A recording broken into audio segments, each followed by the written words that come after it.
यसमा भनसुन, दबाव, धम्की, त्रास, टाउको माया छ कि छैन भनेर भाषण गरेर धम्की दिने यस्ता कुराहरूको कुनै अर्थ छैन। हाम्रा राज्यका सबै अङ्ग र निकायहरूलाई म आग्रह गर्न चाहन्छु, त्रासबाट तपाईहरू मुक्त भएर काम गर्नुहोस्। राष्ट्रपतिज्यू,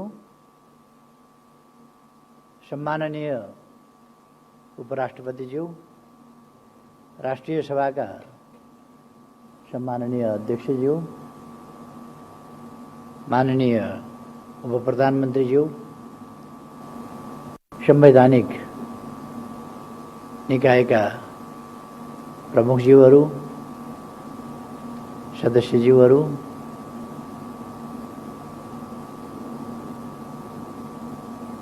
लगायत सम्पूर्ण यहाँ उपस्थित हुनुभएका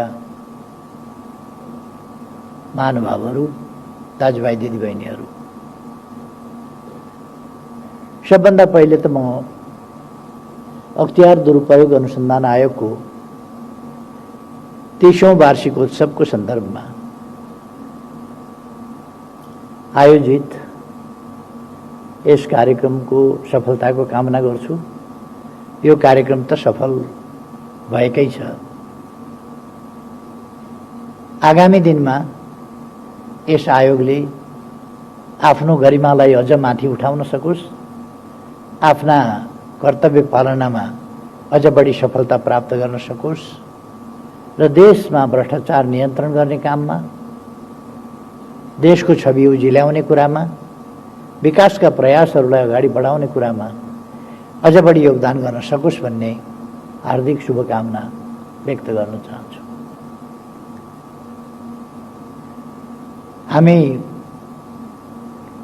समृद्ध नेपाल, सुखी नेपालीको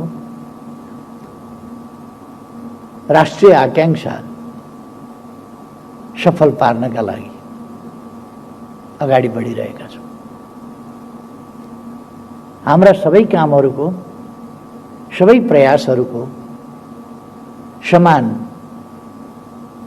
एउटा एकीकृत उद्देश्य अथवा कामहरूको केन्द्रबिन्दु चाहिँ समृद्ध नेपाल निर्माण गर्नु हो र सुखी नेपाली बनाउनु हो। समृद्ध नेपाल र सुखी नेपाली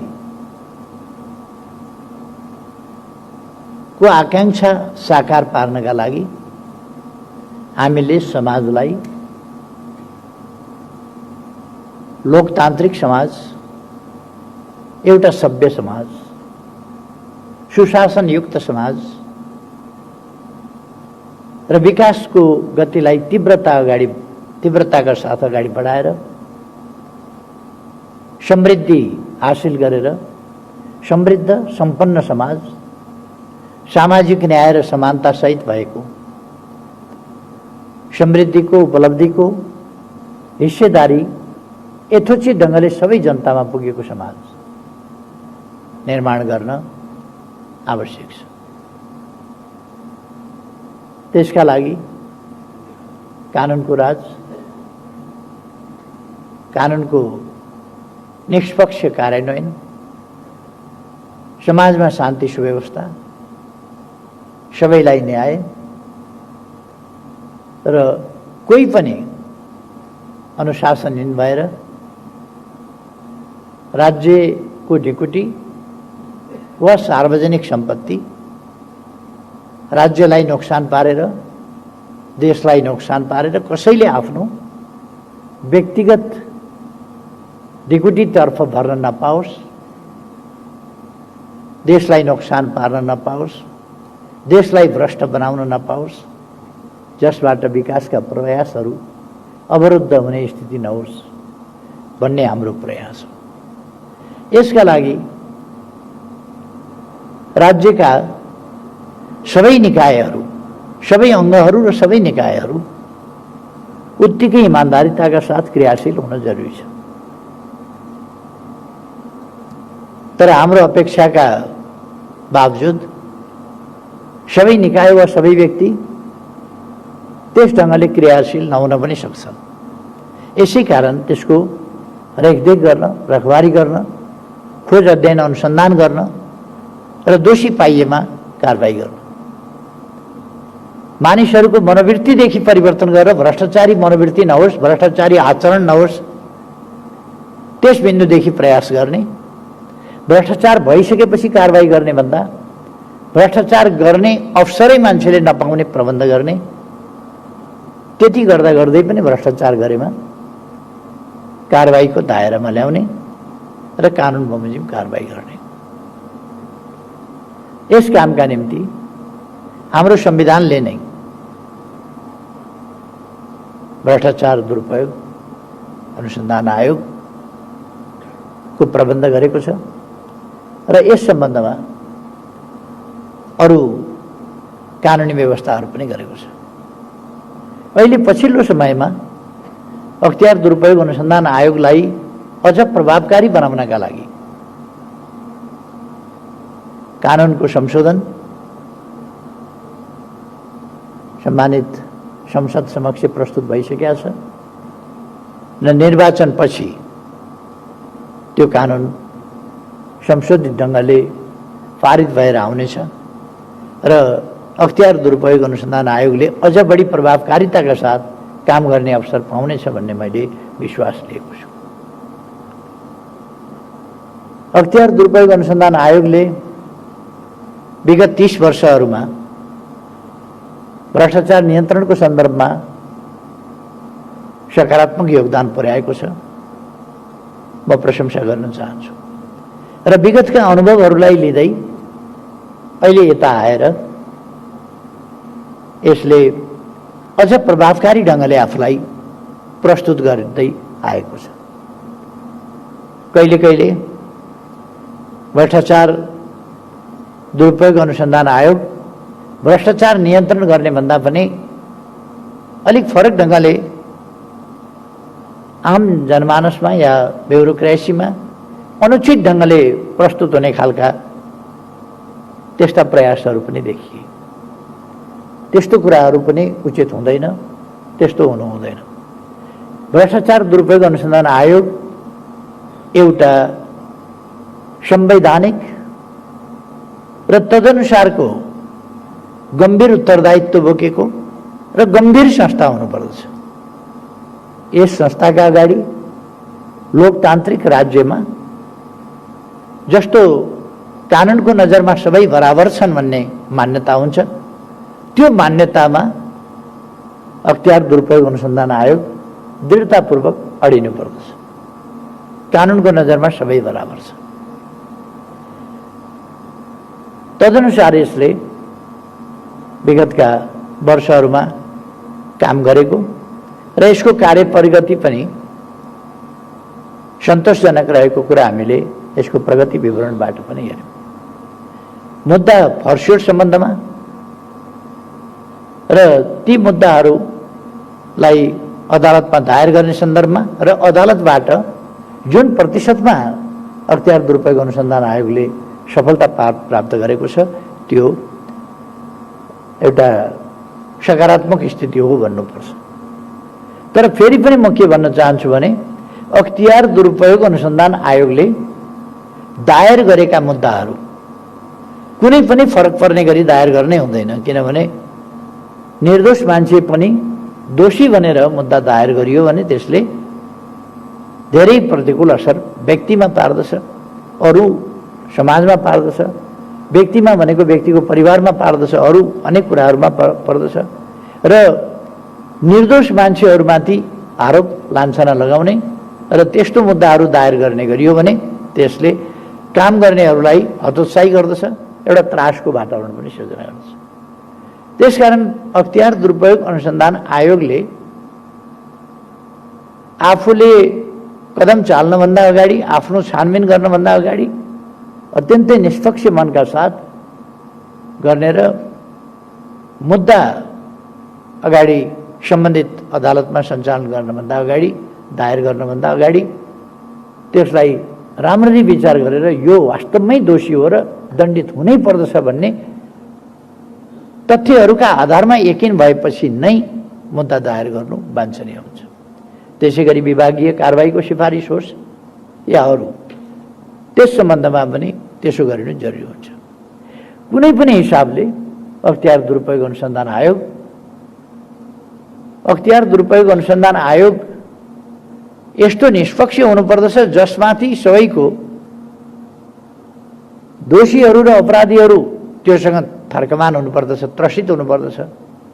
अख्तियार दुरुपयोगको आँखा नपुगेको ठाउँ कहीँ छैन, उसले हात हाल्न नसक्ने ठाउँ कुनै छैन, उसले कारबाही गर्न नसक्ने ठाउँ कुनै छैन भन्ने गरीको त्रास अपराधीहरूमा पैदा हुनै पर्दछ। निर्दोष मान्छेहरू अख्तियार दुरुपयोग अनुसन्धान आयोग आफ्नो निम्ति एउटा त्रासको होइन कि प्रोटेक्सनको, संरक्षणको पनि एउटा थलो हो भन्ने कुरा पनि उसको मनमा पर्नुपर्छ। म त्यस्तो हो भने मैले सफाई पाउँछु, कसैले झुटो आरोप लाउँछ भने पनि सफाई पाउँछु भन्ने ढुक्कको वातावरण पनि हुनुपर्छ। आयोगले अहिलेसम्म जसरी काम गरेको छ म धन्यवाद भन्न चाहन्छु। आयोगका राष्ट्रिय दायित्व छन् र हामी अन्तर्राष्ट्रिय अनुबन्धका पनि पक्ष राष्ट्र हौँ। संयुक्त राष्ट्र सङ्घको भ्रष्टाचार विरुद्धको अभियानका पनि हामी पक्ष हौँ र त्यसमा पनि हाम्रो प्रतिबद्धता छ। त्यस प्रतिबद्धतालाई पनि हामीले पुरा गर्नुपर्छ। तर संयुक्त राष्ट्र सङ्घको होस् कि अरू कसैसँगको प्रतिबद्धता होस्, त्यो प्रतिबद्धता हामीलाई हाम्रो कर्तव्यप्रति अलिकति झकझक्याउने कुरा मात्रै हो, गर्ने हामीले अरूका लागि होइन। भ्रष्टाचार नियन्त्रण संयुक्त राष्ट्र सङ्घलाई देखाउनका लागि होइन, अरू संस्थाहरूलाई देखाउनका लागि होइन, हाम्रो समाजलाई स्वच्छ राख्नका लागि हो, हाम्रो समाजको मनोवृत्तिलाई स्वच्छ बनाउनका निम्ति हो, हाम्रो समाजको विकासको प्रक्रियालाई स्वच्छ र स्वस्थ ढङ्गले अगाडि बढाउनका लागि हो। त्यसकारण अरू संस्थाप्रतिको अब्लिगेसन त्यो त सधैँ छ, हामी पक्ष राष्ट्र भएको हुनाले, तर त्यो यथार्थमा केही पनि होइन। हाम्रो जब सङ्कल्प छ, हाम्रो प्रतिबद्धता छ, हामी हाम्रो समाजलाई स्वच्छ समाज, सभ्य समाज बनाउन चाहन्छौँ भने यो कर्तव्य चाहिँ प्रमुख कुरा हो। अरू कुनै पनि कुरा भन्दा यो कर्तव्य पालना गर्दा सबै कुराहरूको पालना भइहाल्छ। संयुक्त राष्ट्र सङ्घका अब्लिगेसन्स पनि पुरा हुन्छन्, यो गर्नुपर्छ त्यो गर्नुपर्छ भन्ने कुराहरू पनि ती सबै पुरा हुन्छन् जब हामी स्वच्छ ढङ्गले हाम्रो काम अगाडि बढाउँछौँ। हामीलाई बीचमा काम गर्न निकै कठिनाइ पर्यो कोभिड-19 को हिसाबले। हामीले प्रतिकूलताका बीचमा पनि काम गर्यौँ र सावधानी सतर्कता पनि अपनायौँ। सरकारको तर्फबाट सशक्त ढङ्गले जागरणका प्रयासहरू, जनचेतनाका प्रयासहरू र पहिले नै कसरी त्यसबाट बस्ने भन्ने कुरा जनतालाई प्रशिक्षित गर्ने कुराहरूदेखि लिएर उपचारात्मक पक्ष त्यसको कसरी हामी प्रतिकार गर्न सक्छौँ, प्रतिरोधात्मक प्रतिकारात्मक सबै विधिहरू हामीले अत्यन्तै प्रभावकारी ढङ्गले अपनायौँ र हाम्रो समाजमा त्यति धेरै क्षति हुन पाएन र हामी अहिले पनि हाम्रो ट्रेन्ड चाहिँ नि डिक्लाइनिङ छ। यो कोभिडको स्थिति चाहिँ कमजोर हुँदै गएको छ अब र हामीले भ्याक्सिन पनि ल्यायौँ। भ्याक्सिन ल्याउने प्रक्रियाहरू अगाडि बढिरहेका छन्, अरू पनि भ्याक्सिनहरू हामी ल्याउँदैछौँ। केही प्राविधिक कुराहरू, हाम्रा कानुनी जटिलताहरू छन्, त्यो कानुनी जटिलताहरू यस्तो खालको जटिलता छ कि जेसुकै होस् जनसङ्ख्या, जनताको जीव ध्यान जेसुकै होस्, तर कानुन भन्ने खालको एउटा प्रवृत्ति र कानुन उल्लङ्घन गर्न नसकिने, कानुनले ल्याउनै नदिने उत्पादक कम्पनीहरू र विक्रेताहरूसँग हामी कुनै सम्झौतै गर्न सक्दैनौँ, किनभने उनीहरू 100% को पहिली अग्रिम भुक्तानी खोज्छन्। आफ्नो सरकारसँग होस् अरूसँग 100% भुक्तानी देऊ अनि लैजाऊ भन्छ। हामी 80% भन्दा माथि भुक्तानीमा जान सक्दैनौँ, हाम्रो कानुनले दिँदैन। उनीहरूले हामीलाई औषधि दिन, हाम्रो शर्तमा उनीहरू मान्दैन, उनीहरूको शर्तमा जान हामीलाई कानुनले दिँदैन। यस्तो प्रकारका अप्ठ्याराहरू छन् र अलिकति के छ भने स्वच्छ ढङ्गले काम गर्दाखेरि पनि जेसुकै गर्दाखेरि पनि एउटा विकृत मनस्थिति नेपालमा छ। कसैलाई पनि चोखो भन्न दिनु हुँदैन, कसैलाई पनि राम्रो काम गर्छ भने पनि त्यसलाई प्रशंसा गर्नु हुँदैन अथवा उसको सम्बन्धमा मौन पनि बस्नु हुँदैन। हरेकलाई हिलो छ्याप्नुपर्छ। हरेक संस्था, हरेक व्यक्तिको मर्यादा, जतिसुकै अनुचित क्रियाकलाप गरेर भए पनि मर्यादा नै समाप्त पार्ने गरी आक्रमण गर्नुपर्छ भन्ने एउटा विकृत मनस्थिति, भ्रष्ट मनस्थिति, करप्ट मेन्टालिटी। करप्सन आर्थिक क्षेत्रमा मात्रै हुँदैन, करप्ट मेन्टालिटीमा पनि हुन्छ। त्यो खालको मेन्टालिटी पनि छ। हाम्रा सङ्घ संस्थाहरू यसमा रचनात्मक हुनुपर्ने र रचनात्मक ढङ्गले सहकार्य गर्नुपर्ने। अरू पनि संस्थाहरू जो ट्रान्सपरेन्सी जस्ता संस्थाहरू छन् या अरू संस्थाहरू, यस्तो संस्थाहरू पनि सहयोगी हुनुपर्ने र सहकार्य गर्नुपर्ने। म सबै संस्थाहरूलाई, व्यक्तिहरूलाई, सबैलाई आग्रह गर्न चाहन्छु कि यसमा आफ्नो बडप्पन देखाउने अवसरको रूपमा यसलाई प्रयोग गर्ने होइन।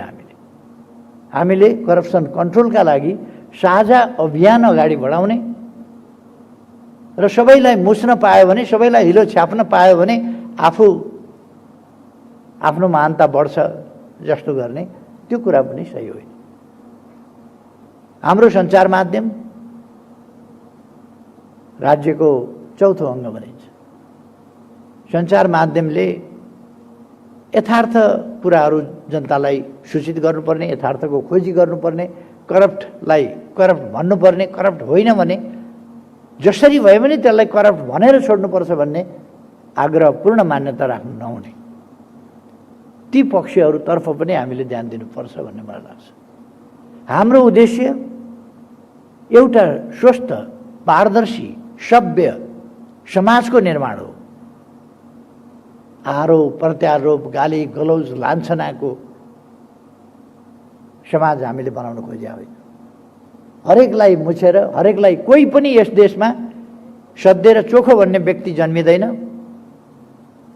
भ्रष्ट बाहेक यस देशमा जन्मिँदैन भन्ने गलत मान्यता स्थापित गर्न खोजिएको छ। यो सही मान्यता होइन। देशभक्तहरू जन्मिन्छन् देशमा, स्वच्छ मान्छेहरू जन्मिन्छन् देशमा।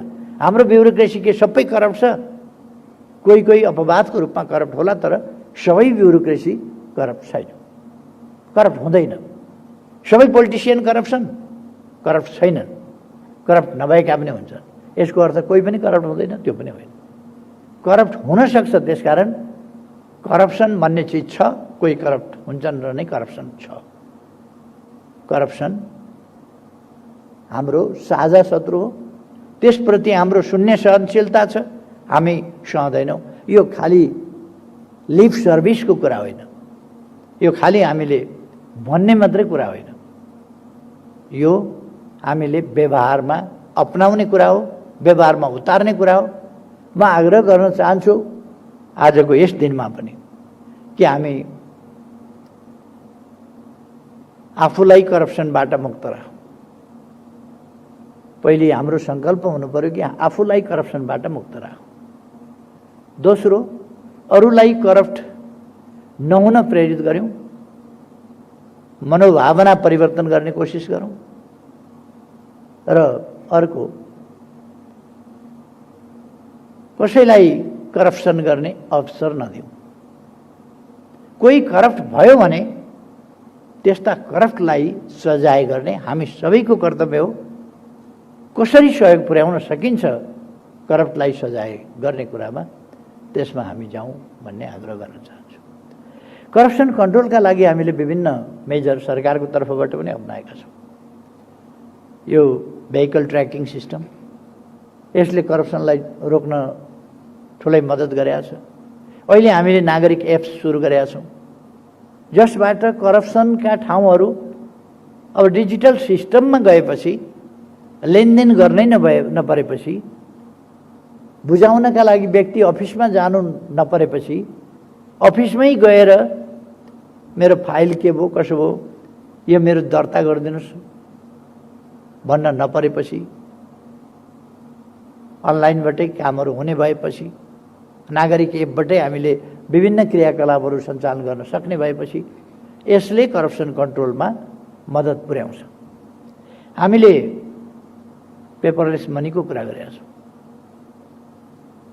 यो नागरिक एप्सले यस कुरालाई मद्दत पुर्याउँछ र करप्सन पुरै कन्ट्रोल भइहाल्ला म अहिले नै भन्दिनँ, तर कन्ट्रोलको दिशामा हामीले यसलाई न्यूनीकरण, उल्लेख्य मात्रामा न्यूनीकरण गर्न सक्छौँ र हामीले यो भेहिकल ट्र्याकिङ सिस्टमबाट पनि अनुभव गरेका छौँ, करप्सन कन्ट्रोल गर्दै लान सकिन्छ।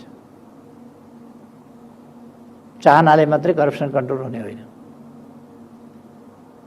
त्यसका विधि प्रक्रिया र त्यसका निम्तिका आवश्यक कदमहरू चालेर नै हामी करप्सन कन्ट्रोल गर्न सक्छौँ।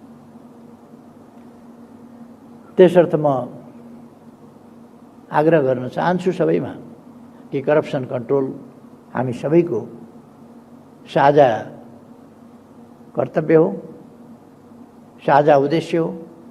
नत्र हामी देशलाई एउटा सभ्य देश नेपाल भनेर भन्ने बित्तिकै corruption free, non corrupt people भएको देश, सभ्य पिपल भएको देश, ट्रान्सपरेन्ट गभर्नेन्समा ट्रान्सपरेन्सी होस् र हाम्रा हिसाब किताब, दोहोरो खाता प्रणाली यस्ता कुराहरू नहुन्। हामीले हाम्रो बिजनेस क्षेत्र, हाम्रो उद्योग क्षेत्र, अरू क्षेत्रहरूलाई पनि प्रेरित गर्नुपर्दछ। प्रेरित हुँदा भएन भने कारबाही गरेर मद्दत गर्नुपर्दछ करप्सन कन्ट्रोल गर्ने कुरामा, र कर छली गर्ने कुरा नहोस्। भ्याट बिल छाप्ने इन्डस्ट्री नखोलुन्, भ्याट बिल बिक्री नहुन्। यस्ता कुराका निम्ति हामीले प्रभावकारी कदम चाल्दै आएका छौँ, सरकारको तर्फबाट पनि चालिन्छ। र अख्तियार दुरुपयोग अनुसन्धान आयोगलाई वेल इक्विप्ड बनाउने सम्बन्धमा, सक्षम बनाउने सन्दर्भमा, यसलाई प्रभावकारी बनाउने सम्बन्धमा, यसलाई सबल बनाउनका लागि नेपाल सरकारको तर्फबाट सबै प्रकारको सहयोग, सम्भव सहयोग नेपाल सरकारको तर्फबाट मिल्ने नै छ, प्रदान गरिने नै छ, म भन्न चाहन्छु। कतिपय मानिसहरूमा परेको छ एउटा भ्रम छ अख्तियार दुरुपयोग अनुसन्धान आयोगप्रति। अख्तियार दुरुपयोग अनुसन्धान आयोग लाचार छाया पनि होइन। अहिलेको सरकार कुनै पनि निकायलाई स्वतन्त्र ढङ्गले काम गर्न दिन चाहन्छ र दिन्छ, कुनै हस्तक्षेप गर्दैन। सरकारको तर्फबाट कुनै हस्तक्षेप हुँदैन र आग्रह गर्दछ सबै निकायहरूलाई आफ्नो कर्तव्य स्वतन्त्र ढङ्गले, निष्पक्ष ढङ्गले पुरा गर्नुहोस्। संविधान र कानुनलाई शिरमा राखेर, देश र जनतालाई शिरमा राखेर, स्वच्छता र विकासका, सुशासन र विकासका अभियानलाई सफल पार्ने उद्देश्यलाई मनमा राखेर, ध्यानमा राखेर अगाडि बढ्नुहोस्। कुनै प्रकारको हस्तक्षेप हुँदैन र यसो गर्नुहोस् उसो गर्नुहोस् पनि हुँदैन। हामी सबैले स्वतन्त्र ढङ्गले काम गर्न पाउनुपर्छ, स्वतन्त्र ढङ्गले काम गर्नुपर्छ र निर्बाध ढङ्गले काम गर्न पाउनुपर्छ। यसमा भनसुन, दबाव, धम्की, त्रास, टाउको माया छ कि छैन भनेर भाषण गरेर धम्की दिने यस्ता कुराहरूको कुनै अर्थ छैन। हाम्रा राज्यका सबै अङ्ग र निकायहरूलाई म आग्रह गर्न चाहन्छु, त्रासबाट तपाईँहरू मुक्त भएर काम गर्नुहोस्। सुरक्षाको प्रबन्ध सरकारले गर्छ, तर त्यस्तो त्रास फैलाउन खोज्ने तत्त्वहरू असल मनसाएका तत्त्वहरू होइनन् र उनीहरूको त्यस्तो मोरल हुँदा पनि हुँदैन। त्यसकारण उनीहरूले धाक लगाउने हुन्, तर त्यो धाक अनुसारको उनीहरूले कुनै क्षति पुर्याइहाल्छन् भन्ने कुरा त्यस्तो चाहिँ होइन। उनीहरूले धाक लगाउने हो, तर्साउने हो। तर्साउने त चरा तर्साउन ख्याक राखेका हुन्छ नि बारीतिर, के भन्छ त्यसलाई, ख्याक जस्तो के, बुख्याचा। यो बुख्याचा जस्तो तर्साउने खालका कुराहरूको केही अर्थ हुँदैन। हामी हाम्रो कर्तव्य पालनाको सन्दर्भमा कुनै त्रासबाट प्रभावित हुँदैनौँ, निडर भएर अगाडि बढ्छौँ। अब सिङ्गै समाजको यसमा साथ सहयोग चाहिन्छ। समाजमा अपराधी तत्त्वहरू पनि हुन्छन्, अत्यन्तै विकृत मानसिकताका, तल्लो स्तरको मानसिकताका अपराधी तत्त्वहरू पनि हुन्छन्। हामीले त्यस्ता अपराधी तत्त्वहरू समाजमा देखेका छौँ। सुशासनका मूलतः तीनवटा पक्षहरू हुन्छन्। एउटा भ्रष्टाचार मुक्त समाज, अर्को शान्ति सुरक्षा सुव्यवस्थाको समाज, निर्भय समाज, अर्को जनतालाई डेलिभरी, उपयुक्त ढङ्गले डेलिभरी गर्ने सेवा सुविधा जनतालाई डेलिभरी गर्ने मुख्य कम्पोनेन्ट यिनै हुन् सुशासनका। त्यसमध्ये यी तिनटै कम्पोनेन्ट मध्ये करप्सन कन्ट्रोल, अख्तियार दुरुपयोग अनुसन्धान आयोगको मुख्य यो पक्ष हो। र यो शान्ति सुव्यवस्थासँग पनि सम्बन्धित भइदिन्छ र डेलिभरीसँग पनि सम्बन्धित भइदिन्छ। सेवा सुविधा सम्पन्न गराउनेसँग, उपलब्ध गराउने जनतालाई, त्यससँग पनि सम्बन्धित भइदिन्छ। यस काममा अरू सबै निकायको पनि साथ सहयोग चाहिन्छ। सुरक्षा निकायको साथ सहयोग चाहियो, अरूको साथ सहयोग चाहियो, समाजको साथ सहयोग चाहियो, सञ्चार माध्यमको साथ सहयोग चाहियो। यी सबै कुराहरू प्राप्त हुनेछन् भन्ने मैले अपेक्षा गरेको छु र हामी सबैले करप्सन कन्ट्रोलको यस अवसरमा एउटा प्रतिबद्धता जाहेर गरौँ मनमा नै कि हामी करप्सन कन्ट्रोल गरेर छोड्छौँ, निर्मूल गरेर छोड्छौँ करप्सन। हाम्रो समाजलाई विश्वमै एउटा भ्रष्टाचार मुक्त समाजको रूपमा, सभ्य समाजको रूपमा स्थापित गर्छौँ र त्यसरी परिचित गराउँछौँ भन्ने त्यो सङ्कल्प लिउँ भन्ने म चाहन्छु। आज निबन्ध प्रतियोगितामा जो भाइ बहिनीहरू पुरस्कृत हुनुभएको छ, सफलता प्राप्त गर्नुभएको छ, उहाँहरूलाई पनि म धन्यवाद भन्न चाहन्छु र अहिलेसम्मका सफल कामका लागि फेरि पनि एकपल्ट अख्तियार दुरुपयोग अनुसन्धान आयोगलाई बधाई भन्न चाहन्छु सफलताका लागि र शुभकामना भन्न चाहन्छु आगामी दिनका लागि। एकजना अख्तियार दुरुपयोग अनुसन्धान आयोगका एकजना माननीय सदस्य बाहेक प्रमुख लगायत अरू साथीहरू नयाँ आउनुभएको छ। अख्तियार दुरुपयोग अनुसन्धान आयोगमा नयाँ आउनुभएका प्रमुख आयुक्त र आयुक्तज्यूहरूलाई बधाई र शुभकामना पनि यस अवसरमा दिन चाहन्छु। उहाँहरूको कार्यकाल सफल रहोस् भन्ने पनि शुभकामना दिन चाहन्छु र आफ्नो भनाइ टुङ्ग्याउँछु। धन्यवाद।